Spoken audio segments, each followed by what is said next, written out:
आता है, बहुत अच्छे। चलो, एक गुणनखंड क्या होता है, ऐसे सीखेंगे क्या, गुणनखंड यानी फैक्टर। एक फैक्टर क्या होता है, उसके पहले हम लोग जानते हैं कि दो चीजें, एक होता है अपवर्त। अपवर्त क्या होता है, अपवर्त यानी मल्टीपल्स, मल्टीपल्स यानी गुणज। आई बात समझ में, बोलो ऐसा समझ में जी, बहुत अच्छे। देखो, अपवर्त यानी मल्टीपल्स, ठीक। हमने कहा आपसे अपवर्त क्या होता है, अपवर्त उसे कहते हैं जो किसी के गुणज में आ जाए, जैसे कि 3, 6, 9, 12 डाट डाट डाट, कहाँ तक गुणज। अगर एक दूसरे का एक गुणज है, ठीक है, 3 का 3 दूनी 6, 3 त्रिका 9, 3 चौके 12, इसी को हम लोग क्या बोलते हैं, अपवर्त बोलते हैं, ठीक है। अगर आपसे पूछा जाए कि बताइए 3 का 4 अपवर्त क्या होगा, क्या होगा, तो 3 का 4 अपवर्त क्या होगा जी, बताएंगे सब लोग। 3 का 4 अपवर्त होगा, यानी कि कितना टर्म, 4 बार टर्म होना चाहिए। 3 गुणे 1, 3 गुणे 2, 3 गुणे 3, 3 गुणे 4, यानी कि इसका गुणज है ना, देखो 3 का गुणज है ना, 3 का नाम 3, 3 दूनी 6, 3 त्रिज्या 9, 3 चौके 12, इसी क्रम में वो आगे बढ़ता जाता है। ऐसा समझ बात, बहुत अच्छे। चलो आगे बढ़ते हैं, स्क्रीनशॉट ले लो भाई, ठीक।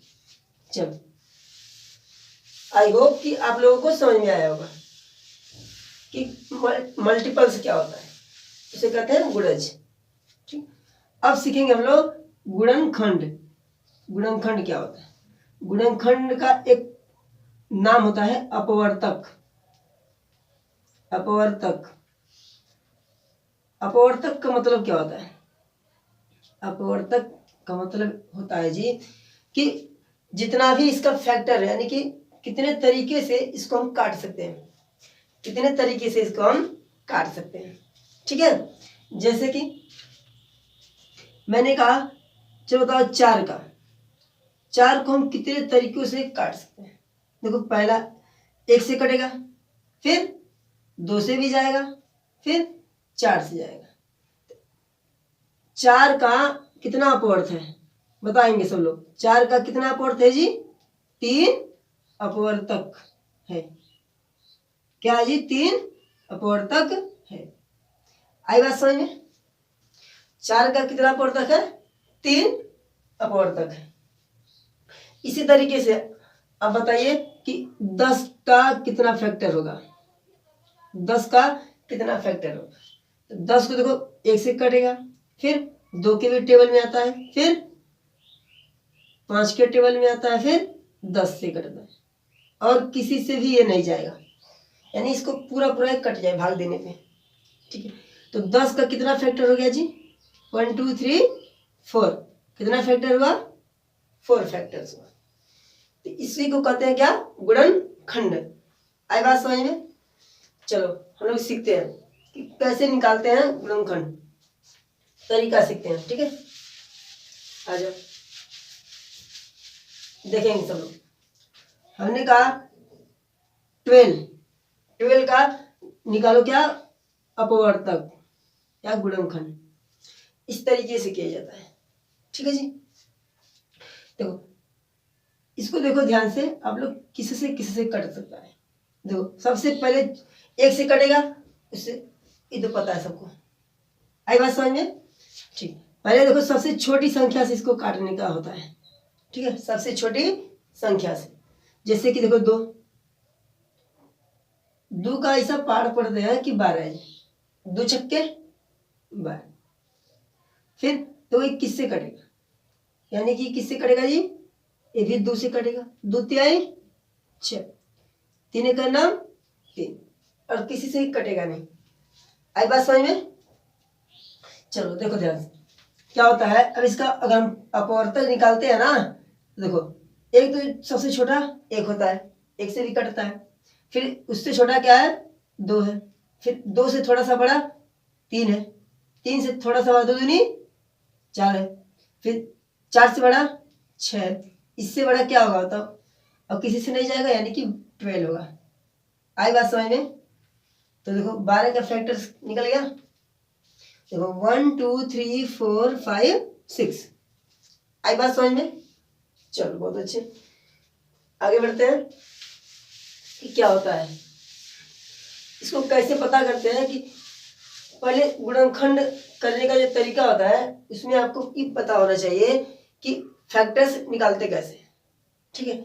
उसके पहले आपको ये जानना जरूरी है कि विभाज्य कैसे करते हैं, भाज्यता का नियम, विभाज्य का नियम। कोई भी संख्या अगर 5 है, ठीक है, ये हमेशा 1 से तो कटेगी, तो 1 का नियम तो कुछ बताने का जरूरत नहीं। आइए सीखते हैं कि 2 से कैसे कटता है, 2 से विभाज्य का नियम, विभाज्य का नियम, विभाज्य 2 का विभाज्य का नियम। 2 का विभाज्य का नियम क्या होता है, अगर इकाई का अंक, इकाई का अंक, इकाई का अंक, इकाई का अंक देखेंगे सब लोग, इकाई का अंक,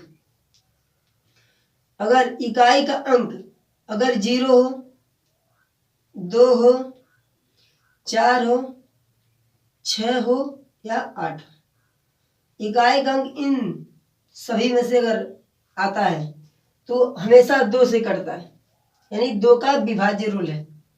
आइए देखते हैं कैसे पता चलता है, बताइए।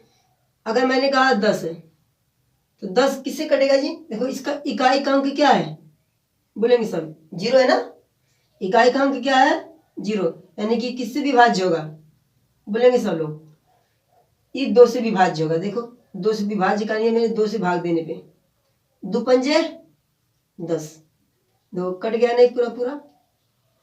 अगर मैंने कहा 3 4 6 2 है तो इसको भी अगर देखो, इसमें भी देखते हैं हम लोग, तो इसमें इकाई का अंक क्या है जी 2 है, इकाई का अंक 2 है, तो इसमें क्या होता है कि जब इकाई का अंक 2 है तो किससे कटेगा, बताएंगे सब, बताओ जी किससे कटेगा, 2 से कटेगा, ठीक है। तो हमने 2 से भाग दिया, देखो 2 का नम, 1 आया 1, फिर आया 2, 2 छक्के 12 कट गया, 6 2 तिहाई 6, ये भी कट गया, फिर 2 उधरा, 2 एक नम 2, देखो पूरा पूरा अगर कट जाता है तो क्या होता है, विभाज्य होता है। यहीं पे खत्म करते हैं, ठीक है। कल हम लोग क्या सीखेंगे, 3 से विभाज्य का नियम, 4 से, फिर 5 से, 6 से, 8 से और 9 से और 11 से, ठीक है। कल की क्लास मिस मत करना आप लोग, ठीक है। धन्यवाद, मेरे चैनल को सब्सक्राइब करो।